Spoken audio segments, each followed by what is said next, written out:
জান্নাতের দরজা খোলা হয়ে গেছে, আসো। চারজন নারীকে ডাকবে, তোমাদের কোনো হিসাব নাই, তোমাদের কোনো কিতাব নাই, তোমাদের কোনো পেরেশানি নাই। জান্নাতের 8টা দরওয়াজা, সব দরজা দিয়া ডাকবে, আসো। জান্নাতের হুর তোমাদের জন্য অপেক্ষা করতেছে, জান্নাতের বিছানা তোমাদের জন্য রেডি। কেন তুই সূর্যের গরম যেন না লাগে, কারণ সূর্যের গরম লাগলে মাথার মগজগুলো টাস টাস করে ফেটে যাবে, একটা সেকেন্ডের আযাব সইতে পারবা না। আসো, কোনো হিসাব নাই, জান্নাতের 8টা দরজা খোলা, কোন দরজা দিয়ে ঢুকবা, আসো। ও এলাকার মা বোনেরা, 4জন নারীকে জান্নাতের 8টা দরজা ডাকবে, এর মধ্যে একজন নারী হবেন আমার নবীর কলিজার বিবি।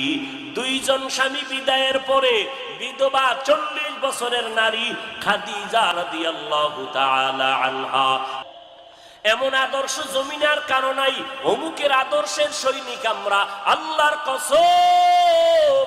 এই জমিনে যত মানুষের আদর্শ আছে, আব্রাহাম লিঙ্কনের আদর্শ, মাও সেতুনের আদর্শ, লেনিনের আদর্শ, কার্ল মার্ক্সের আদর্শ, এক কথায় সব দুনিয়ার মানুষের আদর্শগুলো নাপাক, একমাত্র মদিনাওয়ালা নবীর আদর্শই হলো পাক।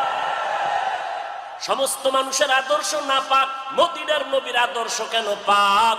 দুনিয়ার মানুষের আদর্শ নাপাক হওয়ার কারণ তার চোখ দুইটা নাপাক, তার হাতটা নাপাক, তার দিমাগ নাপাক। কারণ আমি নাপাক কেন? বক্তা হইয়া চেয়ারে বসে মজার মজার বয়ান দিলাম, কিন্তু এই এলাকার মানুষ জানে না আমার হাতটা কি পরিমাণ গুনার কাজ করেছে, আমার জবানটা কি পরিমাণ অপরাধ করলো, আমার চোখ দুইটা কি পরিমাণ অন্যায় করেছে। এই এলাকার মানুষ যদি জানতো, আমার চেয়ারে বসে বয়ান করার সুযোগ দিত না।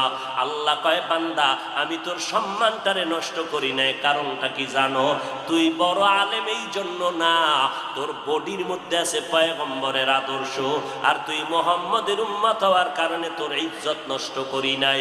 নষ্ট তো করি নাই, আমি আল্লাহ তোরে আবার ডাক দিলাম, তওবার দরজায় আইসা যদি 2 ফোঁটা চোখের পানি ছেড়ে আমি আল্লাহকে একবার আল্লাহ বলে ডাক দাও, লাব্বাইক বলে যদি তুই হাজিরা দাও, আমি আল্লাহ তোর জীবনের সব গুনাহগুলো মাফ করে দিব।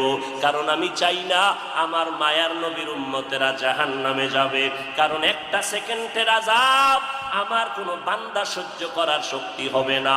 আম্মা জান আয়েশা বলেন, একদিন দেখি আমার মায়ার নবী আমার হুজরায় বসে গুনগুন গুনগুন করে কান্না করেন। আমি আয়েশা বললাম, নবী আমার কোনো ভুলের কারণে আপনি কাঁদেন, আমার কোনো ব্যবহারে কষ্ট পাইয়ে আপনি কাঁদেন নাকি?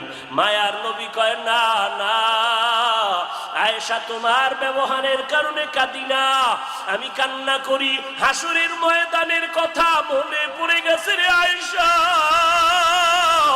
ওই হাসরের ময়দানটা কেমন ভয়ঙ্কর হবে।